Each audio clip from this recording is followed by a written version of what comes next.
Hello everyone, today we're going to be learning about Flickr and the ways it is used in the classroom.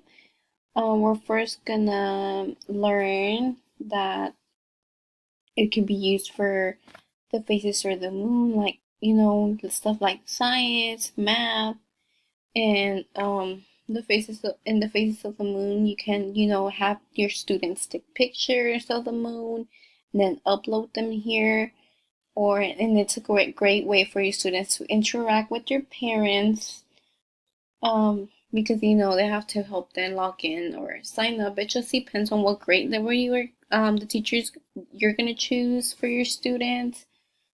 Okay, so we're gonna start and I'm gonna show you how it's done first. So you first sign up if you don't have an account.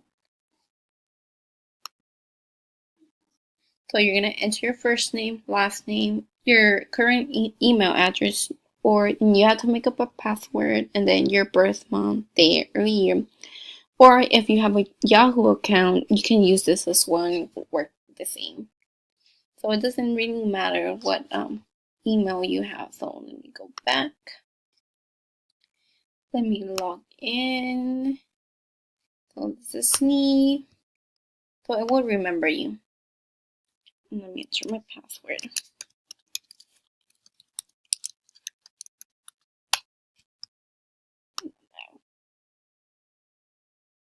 So this is the home page. You're gonna see that there's a lot of pictures from everything, birds. I know students learn about this in second grade. If you're in second grader, they could ask, students can take a picture of birds, or it's just a great way for the students to interact with your parents. And then we're gonna go to the little cloud. And this is how you can upload pictures. So you're going to choose photos and videos to upload.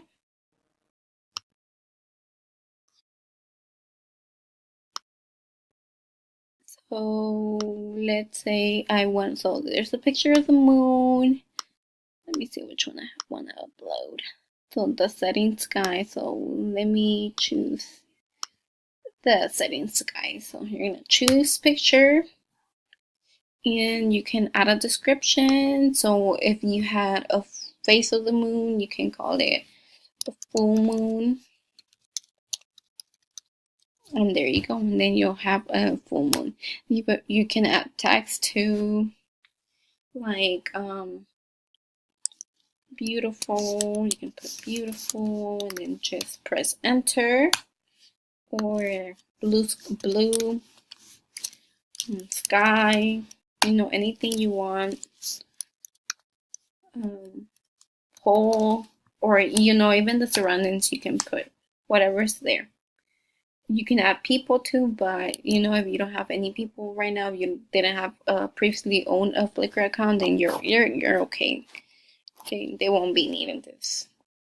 And you can edit who can visit the site.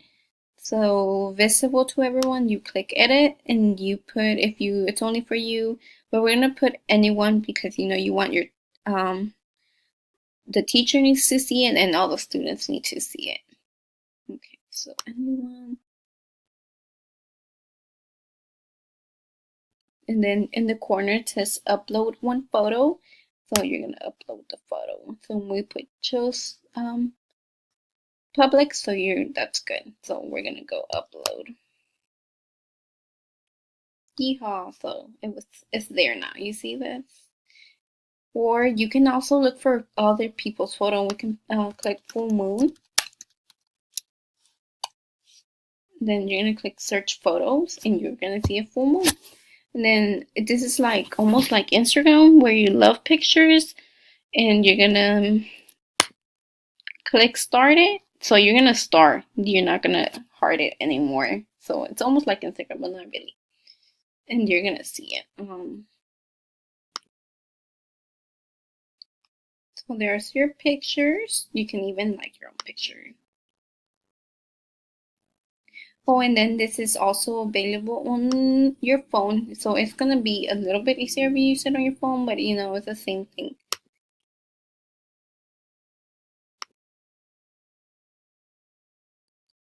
So here are your favorites. So I had already favorite some, and you can also view it in a slideshow. Let's say like you have a student that, you know, doesn't want to take pictures of the like of the moon, or you know they can't find any on that night, but I recommend the teacher I recommend that the teacher gives a calendar to each student so they can know when to go outside, or if they can't find it, or if they're unable to go outside, you know, they can just search the picture and you'll find a moon.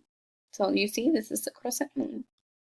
And then you can even play it like a slideshow. So let me show you how to do that. So you see this over here. We're gonna click slideshow, and there you go. And then that's it. That's how you view the slideshow.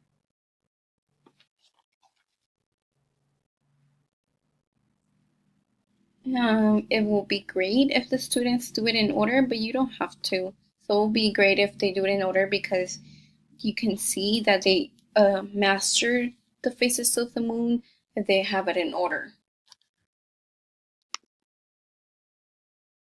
You see, and I have so you can click camera roll, and I have already have other pictures, but they're private. But you know you can always unprivate them, and just by clicking on that little thing right here, and you can put public, private, friends, family, but they don't need to have friends. Like I said, this is oh, you can just click on the picture and you can even edit the picture or change it to privacy. Doesn't matter. But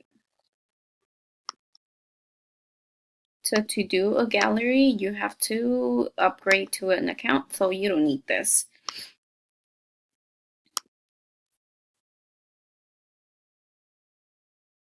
Oh, and then if you get enough pictures, let's say you just want to take a picture of the sky and where the moon is at and just the sky, you can showcase it. But you have to have up to 25 photos in here. So we don't have that many, so it is not necessary. And that's pretty much it.